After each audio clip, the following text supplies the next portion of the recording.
বিসমিল্লাহির রহমানির রহিম। আসসালামু আলাইকুম প্রিয় ভিউয়ার্স।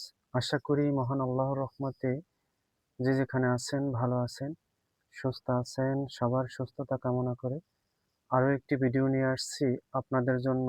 চোর ধরা, চুন পড়া। চুন দিয়ে খুব সহজেই চোর শনাক্ত করতে পারবেন, স্বয়ং সিদ্ধি মন্ত্র এবং গুরুবিদ্যা। তাই সবার কাছে অনুরোধ থাকবে সম্পূর্ণ ভিডিও দেখবেন।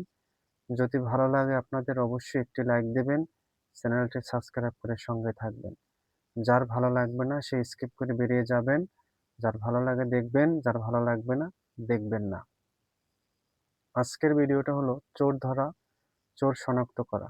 যে কোনো চোর যদি আপনার মাল চুরি হয়ে যায় তা খুব সহজে আপনি শনাক্ত করতে পারবেন এই মন্ত্রের মাধ্যমে। এটা স্বয়ং পরীক্ষিত একটি মন্ত্র। এটা আপনার শোধন করতে হবে না, সিদ্ধি করতে হবে না, কারণ এটা স্বয়ং সিদ্ধি একটি মন্ত্র। আপনি দেখে দেখে পড়লেই কাজ হবে ইনশাআল্লাহ। তবে অবশ্যই শনিবার মঙ্গলবার দেখে চোরকে আপনি শনাক্ত করবেন। মনে করেন আপনার বাসার মাল অথবা স্বর্ণ, গহনা যে কিছু হোক, মোবাইল হোক, যা কিছু চুরি নিয়ে গেছে, যার উপরে আপনার সন্দেহ হয় তাকে আপনি খুব সহজে শনাক্ত করতে পারবেন। নিঃসন্দেহে সে শনাক্ত হয়ে যাবে। সর্বপ্রথম স্ক্রিনে মন্ত্রটা খেয়াল করেন। এটা হলো মন্ত্র।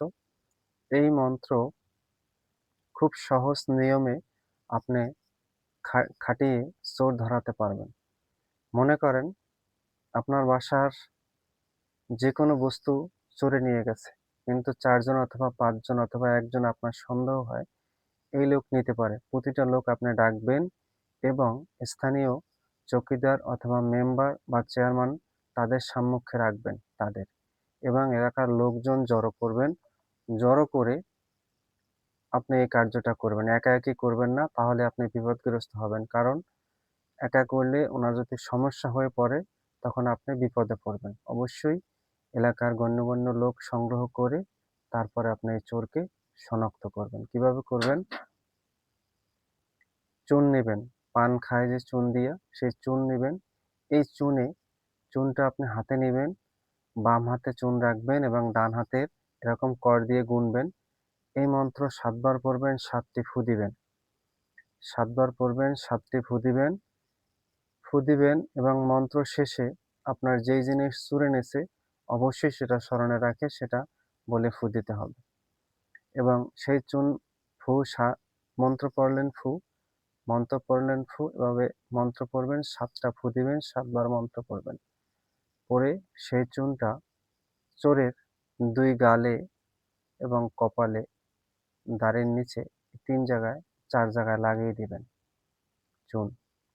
লাগিয়ে দিলে যদি উনি চোর হয় তাহলে তাৎক্ষণিক সে ডাকচিক করে এবং চিল্লানি শুরু হয়ে যাবে। যতক্ষণে সে মাল বের করে না দেবে, আপনার কাছে ক্ষমা না চাবে, ততক্ষণে সে এই ব্যথা কোনো রকমে সে থামাতে পারবে না।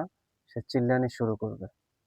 আশা করি আপনাদের অনেক কাজে আসবে। আমার কথাগুলো বুঝতে পারছেন। আমি নিয়ম আরো একবার বলে দিচ্ছি। যদি আপনার বাসার মাল চুরি নিয়া যায় অথবা সোনা, টাকা-পয়সা, মোবাইল, যেকোনো বস্তু আপনার চোরে নিয়ে গেছে, যাদের উপরে সন্দেহ হয় তাদের এক জায়গায় করবেন এবং চৌকিদার, মেম্বার এবং চেয়ারম্যান এদের সংগ্রহ করবেন। আর এলাকায় একটি গণ্যমান্য লোককে সভা বসাবেন। বসিয়ে সেই চোর যাদের সন্দেহ হয় তাদেরও সেখানে নিবেন। নিয়ে এই মন্ত্র, চুন হাতে নিবেন, পান খাওয়ার চুন। সেই চুন হাতে নিয়ে এই মন্ত্র ৭ বার পড়েন, ৭ টা ফু দিবেন। প্রতিবারে ফু দিবেন, মন্ত্র পড়বেন ফু, মন্ত্র পড়বেন ফু, মন্ত্র পড়বেন ফু। এরকম ৭ বার পড়বেন, ৭ টি ফু দিবেন। ফু দিয়ে প্রতিবার মন্ত্র শেষে আপনার যে মালটা চলে গেছে সেটা অবশ্যই কিন্তু সনাতনে সেটা বলে ফু দিতে হবে। তারপর সেই চুন ওই যার উপরে সন্দেহ হয় তাদের গালে লাগিয়ে দিবেন।